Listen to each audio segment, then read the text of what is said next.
Jesus estava no meio do que seria conhecido depois como Sermão do Monte, ou Sermão da Montanha, ou Ensino do Monte. Um dos momentos mais memoráveis do ministério de Jesus. Ali, ele estabeleceu princípios fundamentais para o exercício e a prática da fé cristã, que diz respeito ao relacionamento do homem nas três dimensões: consigo mesmo, com o seu próximo e com Deus. E esse tríplice ato de relacionamento, intrínseco, que é dentro, extrínseco, que é externo, e espiritual, no sentido vertical, que é com Deus, ele está explicitado de uma maneira muito clara em todo o ensino do monte que você vai ler em Mateus capítulo 6.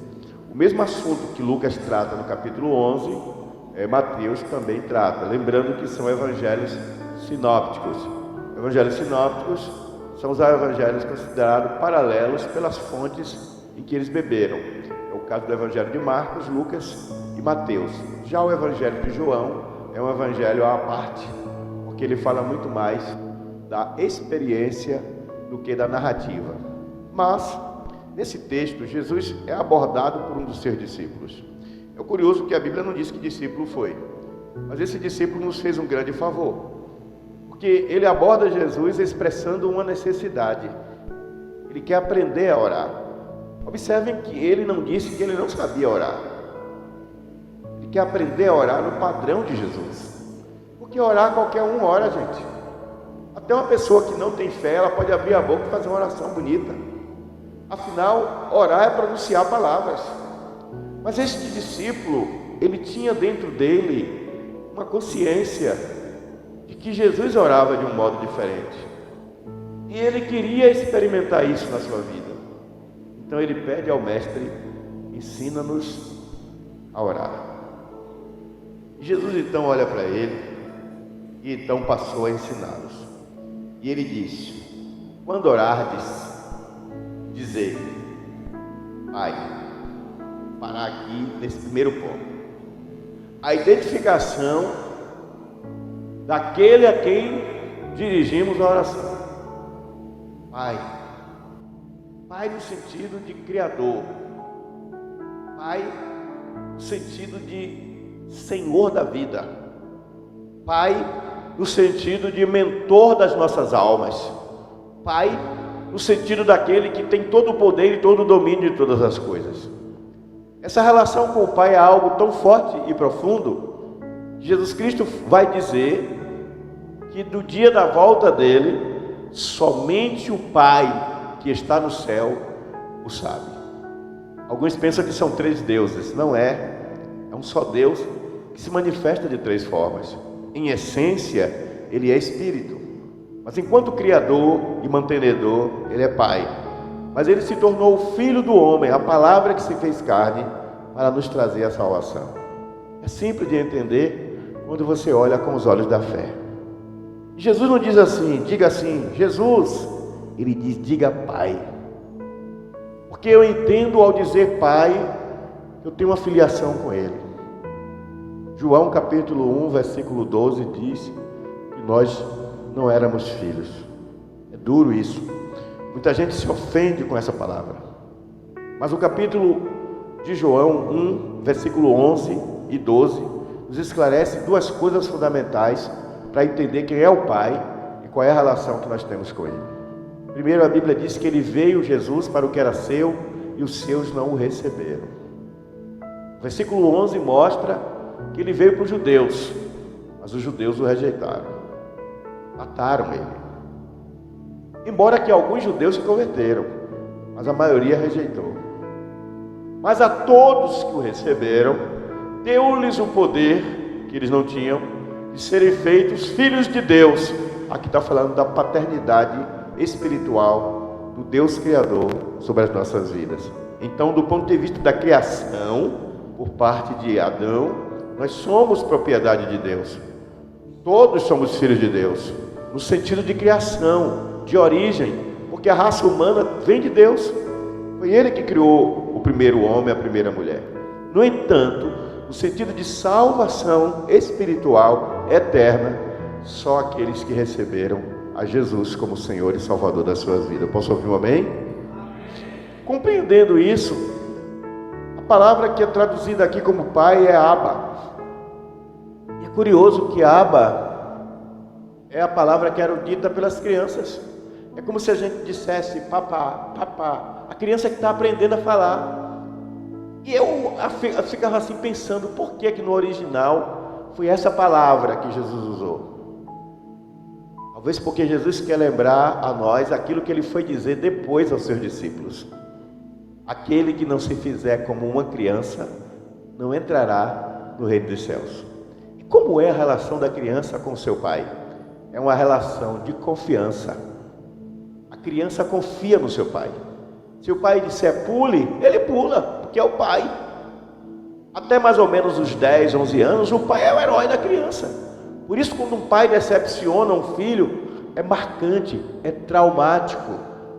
Marca a vida dessa criança negativamente para sempre. Pode passar o resto da vida fazendo terapia. Mas em Jesus Cristo, nós encontramos a cura que nos liberta. Amém?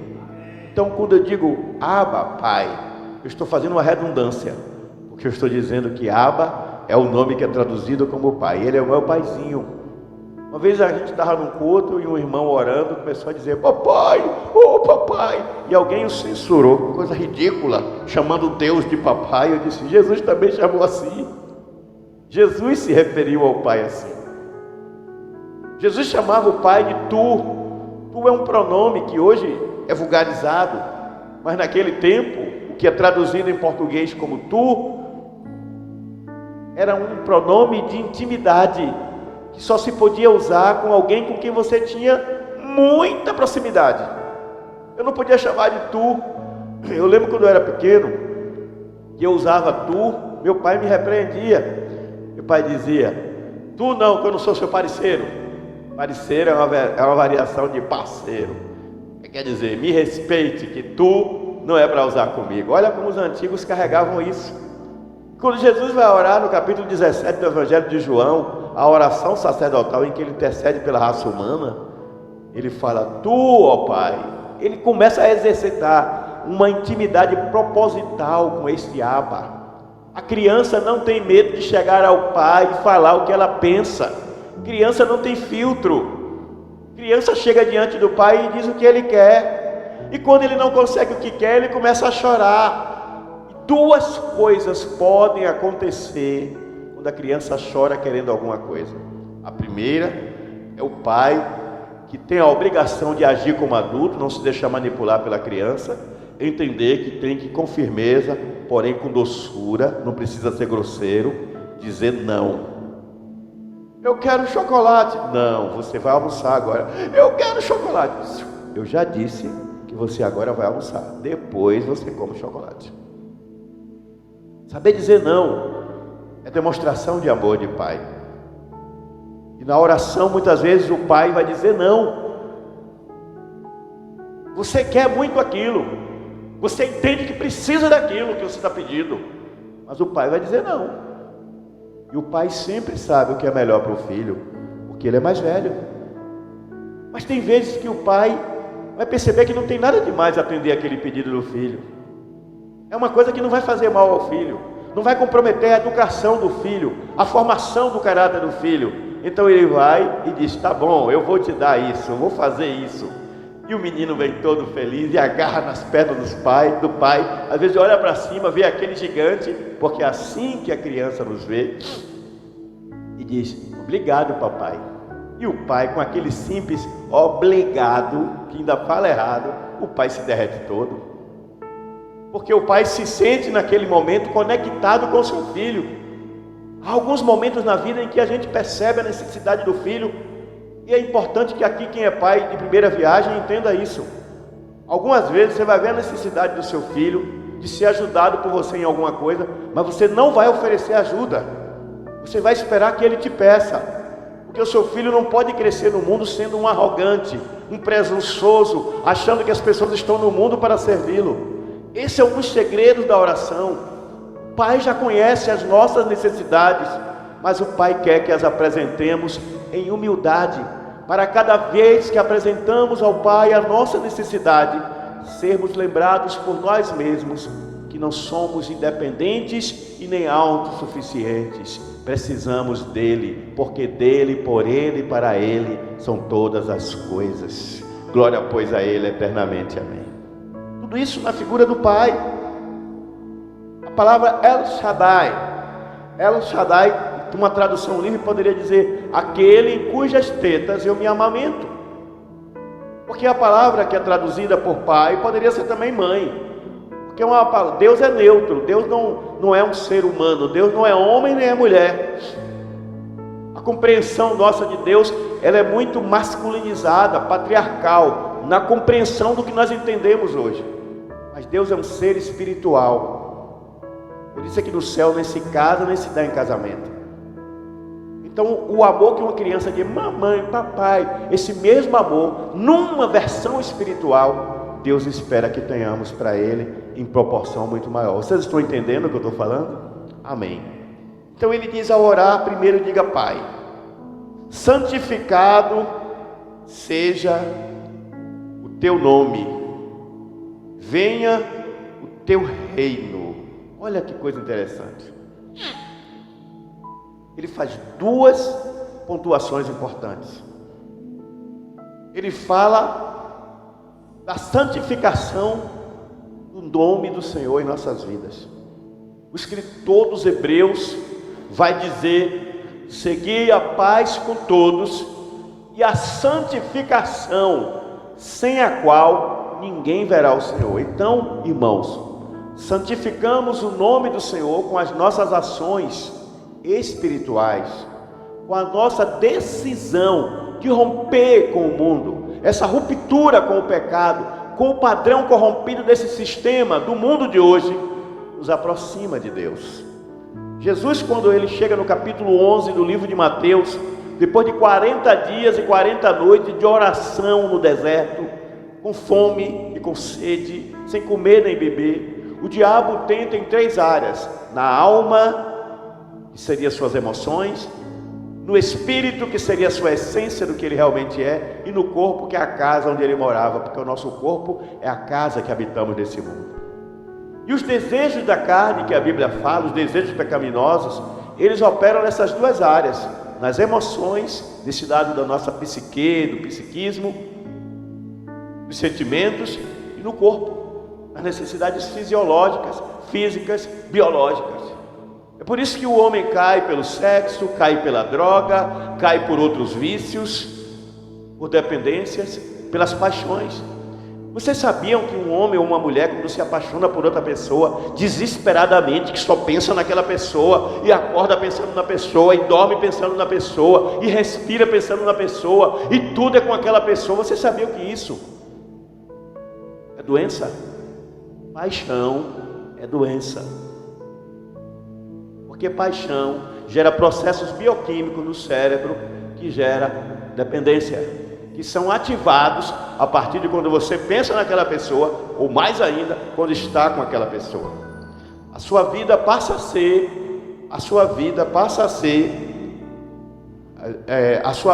ser independência daquela pessoa. Você passa a depender daquela pessoa. Você passa a viver para aquela pessoa. Então, quando você sai de casa e vem ao culto, como agora você saiu de sua casa e veio ao culto, você vem para ouvir a palavra de Deus. Mas qual é o propósito em ouvir a palavra de Deus? É que a palavra de Deus entre em nós e faça parte de nós. Porque quando eu levanto de manhã e eu tomo café, aquilo que eu comi faz parte de mim. Aquilo vai me dar força para passar o resto do dia. De igual modo, espiritualmente, a palavra de Deus, ela entra em mim, ela faz conexão com o meu espírito, e ela me alimenta para que eu possa permanecer firme na presença de Deus. Eu posso ouvir um amém? Glória a Deus.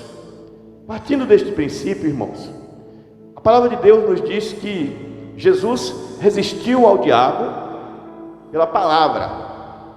Mas Jesus resistiu ao diabo pela palavra e venceu porque ele estava fortalecido pela oração. Basicamente, há 4 tipos de oração que você faz. A primeira é a oração de adoração. é aquela que você exalta e engrandece a Deus pelo que Ele é.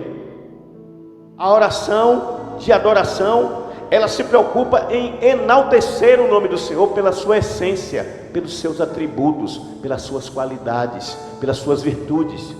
A oração de adoração não está preocupada com o que Deus tem para dar a mim, com o que Deus tem para fazer de bom comigo ou com alguém meu. A oração de adoração é a porta de entrada na presença do Senhor. A palavra do Senhor diz: entrai em seu templo, em seus átrios, com louvores, com adoração, com exaltação, com engrandecimento do nome do Senhor. Essa deve ser a primeira atitude, de trazer a santidade do reino para a nossa vida, para os nossos lábios, para as nossas ações, para as nossas atitudes, para os nossos relacionamentos. É tarefa fácil? Não é tarefa fácil. É tarefa difícil. Mas com a ajuda do Espírito Santo, eu e você podemos vencer, porque já não seremos apenas nós, mas o Senhor operando, agindo através de nós. Amém, igreja? O segundo tipo de oração é a oração de confissão.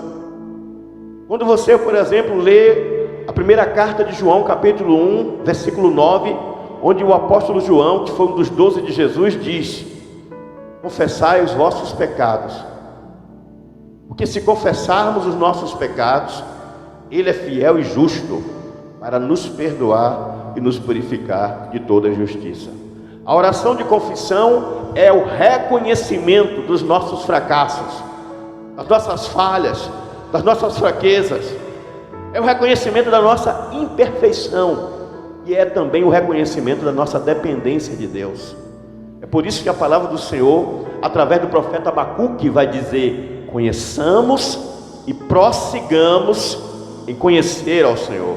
Porque o conhecimento do Senhor é a revelação daquilo que a palavra de Deus traz para nós e que nos torna pessoas melhores, nos torna mais próximos de Deus, nos torna mais capazes de perdoar, mais capazes de tolerar aquilo que, do ponto de vista humano, na perspectiva do homem, é intolerável: injustiças,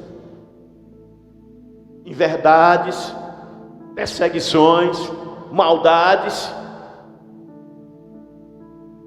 Porque quando você lida com as coisas que as pessoas fazem contra você, dentro da perspectiva humana, a palavra de ordem é retaliação. Eu vou dar o troco, fulano vai ver, fulana vai ver, não fez isso por mim, eu vou dar o troco. Essa é a inclinação natural do homem, a inclinação do pecado. Mas quando vivemos uma vida de oração e temos intimidade e conexão com o Senhor, atraímos os valores do reino. Venha a nós o teu reino. Atraímos os valores do reino à nossa vida. E a oração de confissão é dizer: Pai, eu pequei. Olha o filho pródigo, Lucas 15 conta sobre isso. Ele sai da casa do pai, gasta metade da fortuna do pai nas curtições. Quando ele fica pobre, vai cuidar de porcos. E vocês sabem que para um judeu, cuidar de porco era pecado, porque o porco era um animal imundo. Então, simbolicamente, ele está no fundo da imundície. Espiritualmente, ele desceu ao mais fundo do poço. Mas ali naquele fundo de poço, naquele momento de destruição de toda a sua conexão com Deus, ele faz um clamor, ele faz uma oração.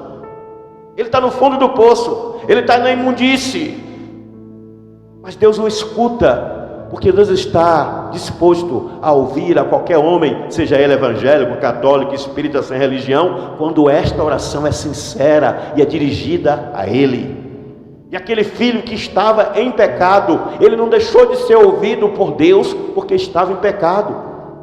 Lucas 15 diz que ele ergueu os olhos para os céus e disse: Pai, vou voltar para a casa do meu pai, e eu vou dizer: Pai, eu pequei contra os céus. Olha a primeira identificação que ele faz, não é terrena, é espiritualmente com a dimensão celestial. Pai, pequei contra os céus.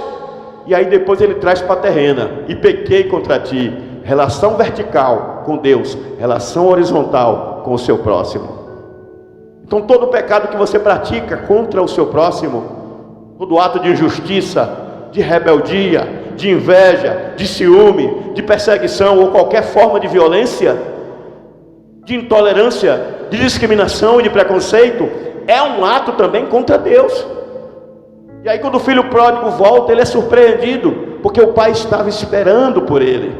E a Bíblia diz que o pai o acolhe, porque é exatamente o que Deus está disposto a fazer por mim e por você. Quando nós oramos, o pai, o Abba, que eu falei há pouco, papai, que era a linguagem de criança, ele nos acolhe como um pai acolhe o seu filhinho. Outro dia eu estava observando meu filho com meu neto, Pedro Felipe com Bento, e Bento fez algo que foi rebelde, e Felipe engrossou a voz, mas não foi grosseiro. Bento, eu já lhe disse que não é para fazer isso. Ele baixou a cabeça e disse: desculpa papai, eu não vou fazer de novo. Eu vi o filme, gente, eu vi Felipe fazendo isso também. Quantas vezes quando meu filho, que hoje tem 32 anos, quando ele era criança, ele também dizia isso: desculpa papai, eu não vou fazer de novo. E aí ele fazia, porque ele estava num processo de aprendizado. E quando você ora, você está dentro de um processo de aprendizado. A sua confissão é o seu reconhecimento do seu pecado, da sua fraqueza, da sua limitação, mas é também o reconhecimento que a providência de Deus pode ser o seu socorro presente no tempo da angústia, como diz o Salmo 46. Dê um aplauso ao Senhor por isso. Amém, igreja? O segundo tipo, portanto, é a confissão, enquanto o primeiro é a adoração. E qual é o terceiro? Ações de graças. Como a igreja precisa reaprender ações de graças. Como a igreja precisa reaprender a dizer: obrigado, Senhor, eu sou grato. Quando os irmãos peregrinos chegaram nos Estados Unidos, os primeiros habitantes vindos da Europa para os Estados Unidos para colonizar, havia uma época de frio, de escassez, eles estavam passando fome, eles não conheciam a terra, eles estavam colonizando aquele lugar, e eram pessoas crentes, tementes a Deus. E então, em determinado momento, eles oraram ao Senhor e disse: Senhor, manda-nos alimentos, como fizeste com Moisés. O Senhor mandou codornizes, o Senhor mandou o maná, socorre-nos, Senhor. Então, depois de um tempo que eles oraram, apareceram os perus. E eles caçaram aqueles perus. Eles não sabiam que tinha aqueles perus ali, apareceram os perus e eles se alimentaram dos perus. E eles criaram a tradição do dia de ação de graças. Hoje, o dia de ação de graças nos Estados Unidos é maior do que o Natal, é maior do que a Páscoa. É o dia que a família se reúne para comer um peru junto e agradecer a Deus por todas as bênçãos recebidas no ano. Nós não temos esse hábito aqui, mas o ato de agradecer a Deus não deveria ser uma coisa de um ano, de uma vez no ano, deveria ser todo dia. Ações de graça deveria estar em nossa boca todo o tempo. Deus ama um coração agradecido. Deus vibra quando os seus servos reconhecem a sua bondade. O salmista diz: rendei graças ao Senhor, porque as suas misericórdias duram para sempre. Tem até um hino: rendei graças ao Senhor, porque Ele é bom. Rendei graças ao Rei dos Reis, porque Ele é bom, porque a sua misericórdia dura para sempre. Rendei graças ao Senhor. Aprender a ser grato. Então, se eu começo com adoração, e adoração é reconhecimento de Deus e exaltação de Deus pelo que Ele é. Senhor, Tu és santo, Tu és justo, Tu és perfeito, Tu és maravilhoso, Tu és onisciente, Tu és onipotente, Tu és aquele que pode todas as coisas, Tu és aquele que criaste os céus e a terra pelo poder da Tua palavra. Eu Te engrandeço e Te exalto, ó Deus, grande é o Teu nome. A adoração é engrandecer a Deus pelo que Ele é. Satanás quis ser adorado, ofereceu a Deus, a Jesus, todos os reinos do mundo, em troca de prostrar e adorá-lo, engrandecê-lo. Mas eu e você somos como Jesus. Nós não somos adoradores do diabo, nós somos adoradores do Deus vivo que criou o céu e a terra. É a Ele que devemos engrandecer todos os dias. O apóstolo Paulo entendeu isso de uma maneira tão profunda que ele disse aos irmãos de Tessalônica, uma cidade grega, onde os irmãos estavam passando fome, tinha dificuldades naquela cidade. E Paulo disse: Em tudo, dai graças, porque esta é a vontade de Deus em Cristo Jesus para convosco. Como dar graça se eu estou desempregado? Como dar graça se eu, alguém da minha família está doente? Como dar graça se eu tenho alguém me perseguindo? Como dar graça se o meu casamento ou alguém da minha família está indo por um caminho de perdição? Como dar graça se eu tenho alguém meu que está dependente de drogas, escravo das drogas? O Senhor não disse por tudo dai graças, porque dar graças por tudo é aceitar que tudo do modo que está é o que Deus quer, e não é. A Bíblia diz em tudo, porque em toda circunstância você reconhece que Deus está presente, agindo na sua vida, que Ele não te abandonou, porque Ele é aquele que diz: eu estou convosco todos os dias até a consumação dos séculos. A vida de oração nos traz essa percepção, irmãos, essa compreensão espiritual de estarmos conectados com Ele em gratidão. Se o adoramos e se confessamos as nossas culpas, também aprendemos a agradecer. Agradecer a Deus por sua bondade, agradecer a Deus por sua misericórdia. Você tem motivos para agradecer a Deus por muitas coisas, pelos livramentos. Quantas vezes, pode parecer até lugar comum o que eu vou dizer, aquele carro que furou o pneu, aquela pessoa que estava com você para sair e se atrasou, e você fica resmungando, e tudo aquilo tem um consentimento de Deus te dando um livramento de algo lá na frente, mas você não sabe. Mas quando você aprende a entender que a sua vida pertence a Deus, que ela é regida por Deus, até o que de ruim te acontece, você aprende a louvar o Senhor.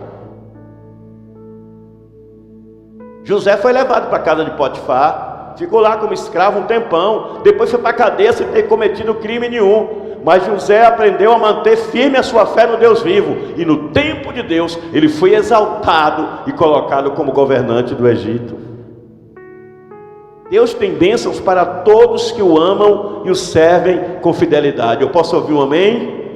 Vou repetir: Deus tem bênçãos para todos que o amam e o servem com fidelidade. Mas estas bênçãos só são estabelecidas no tempo de Deus e do modo de Deus. A vida de oração nos leva a ser pacientes. A vida de oração nos leva a entender a soberania de Deus, que as coisas não acontecem quando queremos, mas quando Ele quer. Não é como queremos, mas é como Ele sabe que é o melhor. E há muitas coisas, eu repito, que são livramentos, que você achou que ia lhe fazer bem, que ia dar certo. O apóstolo Tiago, irmão do Senhor Jesus, filho de Maria com José, em sua epístola ele diz: nunca diga vou àquela cidade fazer negócio e ali vou ganhar. Mas antes diga: se o Senhor quiser, eu irei àquela cidade. E se o Senhor quiser, ali eu farei negócio. E se o Senhor quiser, ali eu prosperarei. Isso é uma oração, gente. Quando você está dizendo se o Senhor quiser, se o Senhor quiser, isso é uma oração. Mas a gente muitas vezes, pelo sistema desse mundo, pela pressa, pelo desejo de ter sucesso aparente. O que é sucesso aparente? Ter dinheiro, ter posição social, ter fama, ter prestígio. E as pessoas acham que isso é sucesso. Hoje, com o domínio das mídias sociais, uma pessoa que tem milhares de seguidores, ela se sente importante. Fictício. A pessoa clicou lá, está te seguindo, nunca nem olha o que você postou. Não tem ligação nenhuma com você. Você não tem que preocupar-se com quantos seguidores você tem. Você tem que preocupar quantos estão engajados com você. Você não tem que preocupar quantos amigos virtuais você tem, mas quantos amigos de verdade você tem, que vão chegar à sua vida na hora que você precisar. Em todo o tempo amo um amigo, na hora da angústia nasce o irmão. É com esses amigos que você vai contar. Você pode ter dois, mas é amigo de fé, irmão camarada, que chega junto quando você precisa. Jesus é esse amigo que nunca vai te deixar na mão, e Ele quer conhecer as tuas necessidades em oração. Mas comece com adoração, confissão e ação de graça. Em quarto lugar, vem a súplica. Súplica. Súplica é quando você apresenta as necessidades suas e dos outros. Quando você apresenta a necessidade dos outros, nós ganhamos um novo nome: intercessão. Interceder é pedir por uma outra pessoa. Você se torna um intercessor quando você ora por um amigo, por um parente, ou até por um desconhecido que você sabe que está precisando de oração. Eu não votei em Lula, e não pretendo votar nunca. O modelo de gestão de Lula, o modelo de governar de Lula não me agrada. Mas eu oro, porque ele é o presidente do Brasil. Não foi eleito, não quero discutir a forma como foi eleito, ele é o presidente do Brasil. Eu oro pelo Jerônimo, eu oro pela Suzana, não é porque eu trabalho na prefeitura, é porque é meu dever orar. Eu oro pelos juízes, pelos magistrados da minha cidade. Eu oro pelos vereadores, deputados estaduais, federais, senadores, ministros, delegados de polícia militar, militares, comandante de polícia militar, de batalhão, de companhia. Eu oro por aqueles que estão investidos de autoridade, até mesmo o diretor de uma escola, para que Deus ilumine-os, ainda que eles não tenham o temor do Senhor no coração, mas que eles sejam guiados sobrenaturalmente a fazer o que Deus quer, porque quando Deus quer, Ele usa até quem não crê nele. A vida de oração tem que ser permeada de convicção. Diga convicção. Diga convicção e fundamentação na palavra.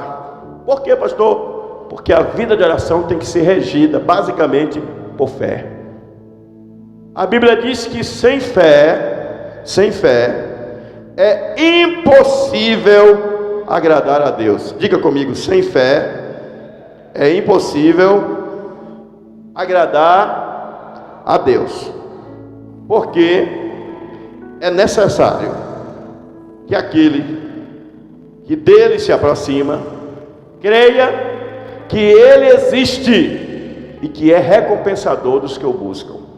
Então não adianta orar sem fé. Um famoso pregador inglês, que era conhecido como o homem que mais orava na Inglaterra e que mais tinha orações respondidas, ele foi chamado para pregar nos Estados Unidos. O nome dele era George. No meio do oceano, uma onda forte ameaçava virar o navio e ia morrer todo mundo, uma tempestade. Ele estava lá no porão do navio. O capitão do navio, desesperado, disse: vamos morrer. Alguém disse: olha, tem aquele famoso pregador que é um homem de oração, chama ele. E o homem era ateu, incrédulo. E oração vai resolver? Eu sou marinheiro há muito tempo, só mesmo se esse tempo mudar. Ele disse: chama o homem. E o pastor veio. Quando o pastor viu, disse: sim, queremos que o senhor ore para Deus ter misericórdia e acabar essa tempestade. Ele disse: vamos orar. Ele ajoelhou. O capitão foi o único que ficou em pé olhando zombeteiramente. E aquele homem disse: ó Deus, as nossas almas pertencem a Ti. Se chegou a nossa hora, que o Senhor nos leve. Mas eu peço que o Senhor salve aqueles que ainda não Te conhecem. Que o Senhor dê a eles uma oportunidade de salvação. Esses homens têm famílias, que o Senhor dê a eles a oportunidade de voltar para suas famílias. Mas seja feita a Tua vontade, Senhor, assim na terra como no céu. Quando ele fechou a boca, que olhou para o céu, a tempestade estava indo embora. O homem que não cria em Deus, quando viu aquilo, começou a ficar impactado, se ajoelhou e disse: eu também quero orar. Ele disse: não precisa. Ele disse: por quê? Primeiro, porque o Senhor não crê, e segundo, porque Deus já agiu, alguém já orou. Deus não está preocupado se você é pastor, presbítero, diácono. Tem muita gente que acha que é a oração do pastor que é poderosa. Não é. A oração do obreiro que é poderosa. Não é. A oração que é poderosa é a oração do homem ou da mulher que tem fé. Não importa se ele tem cargo na igreja ou não. Se ele é crente em Jesus Cristo e ele confia no Senhor e tem fé na palavra, este homem, esta mulher, tem dentro dele o poder da fé. E é o poder da fé que faz acontecer o milagre. Dê um aplauso ao Senhor por isso. Mas Jesus não parou aí. Jesus foi além. Jesus disse: o pão nosso de cada dia continua nos dando hoje e sempre. Olha que coisa incrível. Jesus situa dentro do modelo de oração, porque na verdade o Pai Nosso é um esboço de oração, que a nossa oração deve expressar nossas necessidades básicas. Nós precisamos comer, beber, vestir, ter casa para morar, ter o mínimo de conforto, de decência, de saúde. Então nós devemos sim orar pedindo a Deus isso. Deus se agrada de ver os seus filhos manifestarem o reconhecimento de que Ele pode lhes dar essas coisas. E é interessante que aqui no final desse capítulo, ele conta uma coisa interessante: qual é o pai que o filho lhe pede um pão e vai lhe dar uma pedra, lhe pede um ovo e vai dar uma serpente? Nenhum pai vai fazer isso. Mas aí Jesus disse: se vós sendo maus, entenda maus aqui como pecadores, imperfeitos, sabeis dar boas dádivas aos vossos filhos, dádiva são presentes, quanto mais o vosso Pai que está nos céus vos dará muito mais aqui e a vida eterna no porvir. Glória a Deus por isso. A oração, portanto, ela tem que ser movida por alguém que tenha convicção, que está falando com quem tem a solução e acredita que esse que tem a solução está disposto a trazer a solução. E este é o nosso Abba, é o nosso Pai. E nós, como homens, temos que ser sacerdotes do nosso lar, temos que ser inspiração para nossas esposas, inspiração para os nossos filhos e para todas as pessoas que estão no nosso raio de influência. Um homem de Deus, ele não pode ser feito de dúvida, cambaleante, como um bêbado que vai para um lado e para o outro. Ele tem que ser firme, os pés dele tem que estar firmados na rocha, e a rocha dos séculos é Jesus. Você não pode ter dúvida de que aquele que começou a boa obra também terminará, e orar com convicção: Senhor, eu te agradeço antecipadamente, porque ainda que não seja do jeito que eu pedi, eu tenho a certeza que o Senhor vai fazer da melhor forma. Amém, igreja? Você pede a Deus algo e não vem do jeito que você pediu.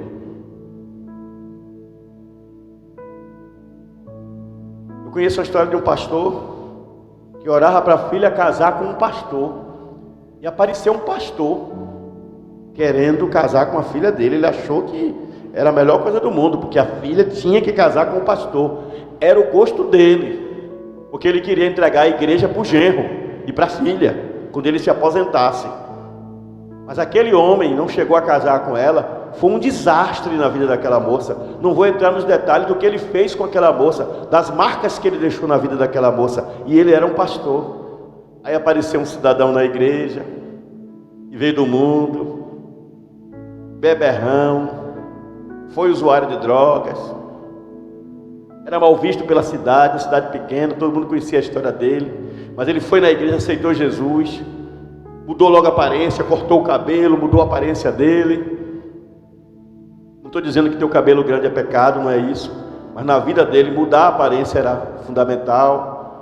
Arranjou um trabalho, voltou a estudar, e depois de um tempo ele passou a gostar daquela moça que tinha sido marcada pelo que era pastor. E eles se apaixonaram, mas os pais foram contra, porque ele tinha um passado suspeito. Ele veio de um mundo podre, ele tinha uma história triste que dava medo. Mas ignorando a vontade dos pais, aquela moça noivou e casou com aquele rapaz. Aquele rapaz foi muito feliz ao lado dela. Foi não, é muito feliz ao lado dela. Ele não se tornou um pastor, mas a filha desse pastor nunca foi tão feliz como é agora. E o pai reconheceu finalmente que as coisas não são como nós queremos, mas como Deus quer. Não vou contar mais, para não dar pista, porque isso aqui é tudo gravado. Não se desespere se algo na tua vida não está nos eixos, seja com você ou com alguém da sua família, alguém que você conhece e ama. Uma atitude, um comportamento, uma escolha, um estilo de vida, um caminho por onde a pessoa está andando, mantenha firme e viva a tua fé no Deus vivo, o Deus de Israel, porque Ele é o Deus de milagres, Ele é o Deus do impossível. Ele ouvirá a tua oração e te recompensará no tempo certo, segundo a vontade dEle. Tenha fé. Fé não é um elemento que depende de manifestações físicas, de tremer todo para um lado e para o outro, ter arrepio, chorar. Emoção não é prova de fé. O que é prova de fé? A Bíblia diz que a fé é o firme fundamento das coisas que não se veem e a prova das coisas que se esperam. Fé é convicção e alicerce. Você está firmado na fé. Vem o vento, balança para um lado e para o outro, mas você está firme, porque você crê numa coisa que os olhos não veem, que os ouvidos não ouvem, que as mãos não tocam, mas que no seu coração você sente que é verdadeiro, porque Deus te revelou que é, e a experiência é sua e de mais ninguém. Miller, usando ele como exemplo, teve uma época da vida de Miller, financeiramente, que Miller passou uma pindaíba terrível. Foi ou não foi, Miller? Miller sofreu. Ele não vivia aqui falando nada. Era dizimista, era ofertante, ajudava quem precisava, mas esse menino passou dificuldade. Esse menino namorava, queria ficar noivo, casar e não via condições. Ele pode não lembrar, mas um dia eu orei com ele e eu disse assim: Deus vai honrar a tua fidelidade. E hoje, para a honra e glória do nome de Deus, Miller é um homem próspero. E ainda vem mais prosperidade para a sua vida. E o que eu acho bonito nele é que ele divide a prosperidade com outras pessoas. Ele, quando prospera muito em alguma coisa, ele dá um jeito de ajudar quem ele sabe que está precisando. Isso mostra que ele tem um coração generoso. E pessoas assim, Miller, Deus abençoa muito mais.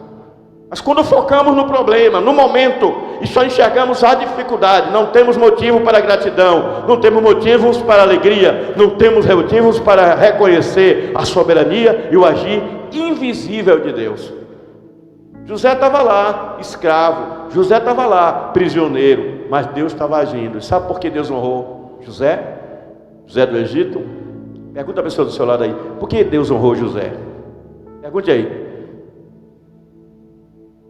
Porque ele era fiel. Deus está atrás de homens e de mulheres fiéis. A fidelidade é fruto de um coração convertido. Pastor, surgiu uma tentação ali para eu fazer isso e isso, mas eu não fiz. Por quê? Que ninguém ia saber, mas eu ia saber, Deus ia saber. Eu não posso desonrar o meu Deus. A sua fidelidade será recompensada no tempo oportuno pelo Deus de toda a glória. Amém? Aí ele diz: perdoa-nos os nossos pecados, assim como temos perdoado aos que erraram contra nós. Ou seja, a condição básica para receber o perdão de Deus é também aprender a perdoar. Isso deve estar em nossas orações. Jesus, me ensine a perdoar. Eu gosto muito de Netinho, mas vamos supor que Netinho difamou o meu nome. Ele não fez isso não, viu, gente? Vamos supor que Netinho difamou meu nome. Estão difamando meu nome e eu não sei quem é. Eu descubro que é Netinho. Diego chega para mim e diz: ó, pastor, o senhor não merece ser enganado. A pessoa que está espalhando isso sobre o senhor é Netinho. Primeiro eu tomo um susto, porque eu gosto de Netinho. Eu não esperava isso de Netinho, certo, pessoal? Então vem uma tristeza muito grande. Vem ou não vem? Quando você sabe que está sendo difamado por alguém que é seu amigo, ou que pelo menos você achava que era seu amigo, alguém que você gosta. Qual é a tendência natural? Eu guardar mágoa e ódio de Netinho. Mas aí Netinho se arrepende e vem me pedir perdão. Eu digo: não lhe perdoo. O que você fez foi terrível. Não vou lhe perdoar. Eu vou para o cemitério com essa mágoa no coração. Crente não age assim. Você não tem opção. Se você quer o perdão de Deus, você tem que perdoar. E o erro do outro, quem vai julgar é o Senhor. O Senhor é que vai julgar se aquele outro se arrependeu de verdade ou não. Pedro não entendia isso. E ele disse: Senhor, até quantas vezes o meu irmão deve pecar contra mim no dia? Eu devo perdoar. E aí ele já sugeriu 7 vezes. Jesus disse: não te digo 7, mas 70 vezes 7. Porque não é você que determina, é Deus que determina. E se você multiplicar 70 vezes 7 dá 490. E ninguém calcula isso. O dia tem 24 horas. No dia, 490 vezes alguém vindo pedir perdão, você tem que perdoar. Imagine, você não vai contar. O que Jesus está dizendo, na verdade, com essa hipérbole: tantas vezes ele peça perdão como você perdoa. Espera aí, pastor, vamos fazer papel de besta? Não. Você não precisa confiar na mesma proporção que confiava antes. Você não precisa se relacionar na forma que relacionava antes. Você pode ficar ressabiado, é um direito seu. Mas é seu dever liberar o perdão para que também receba perdão. Quem não perdoar, não será perdoado. Isso tem que estar na sua oração. Posso ouvir um amém? E para concluir, Ele disse: não nos deixes cair em tentação, mas livra-nos do maligno ou do mal. Olha só, ele está reconhecendo sua fraqueza, sua finitude, sua humanidade. Você sabe por que muito crente que a gente tem como homem de Deus, mulher de Deus, pessoa espiritual, cai? Presunção espiritual. Você sabe o que é presunção espiritual? É quando a pessoa se sente tão superior espiritualmente que se sente inatingível e se expõe a riscos que não deveria. Isso acontece muito com homens e com mulheres. A Bíblia diz que a gente tem que fugir da aparência do mal. A Bíblia diz em 2 Timóteo 2,22 aos mais jovens: fuja das paixões da mocidade. O rapaz está namorando uma moça, aí vem o desejo de fazer sexo com ela, ela também sente esse desejo, caia fora. Ops, estou indo embora. Por quê? Porque bateu um desejo aqui que não está certo, que eu não sou seu marido ainda, tchau. E ela diz: é mesmo, meu amor, eu vou embora. Sentir desejo de pecar não é pecado, mas sucumbir ao pecado é. Tiago diz, Tiago, o apóstolo, irmão do Senhor, ninguém quando for tentado diga: por Deus fui tentado, porque Deus não se deixa tentar pelo mal. Mas cada um é tentado quando é envolvido. A tradução envolvido é para engodado. Engodar é envolver, enrolar. Envolvido ou engodado em algumas traduções, pelos desejos da sua carne, concupiscência da carne, que é o desejo da carne, concupiscência dos olhos, aquilo que o olho vê e cobiça, e soberba da vida, a arrogância espiritual. E aí quando você é atraído por isso, aí a Bíblia diz que quando você cai nessa tentação, aí você dá à luz o pecado. Uma pessoa que cede à tentação, ela estava grávida de pecado, e ela pariu o pecado.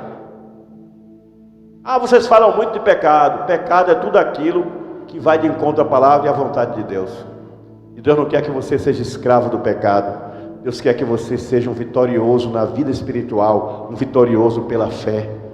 E a vida de oração, de intimidade com o Abba, com o Pai, vai te dar condições de vencer isso. Meus amados amigos e irmãos, homens, que Deus me ajude e ajude vocês. Ajude você que está assistindo em casa a sermos fortes e resistirmos às tentações e sermos em tudo submissos à vontade do nosso Pai. Que Deus abençoe.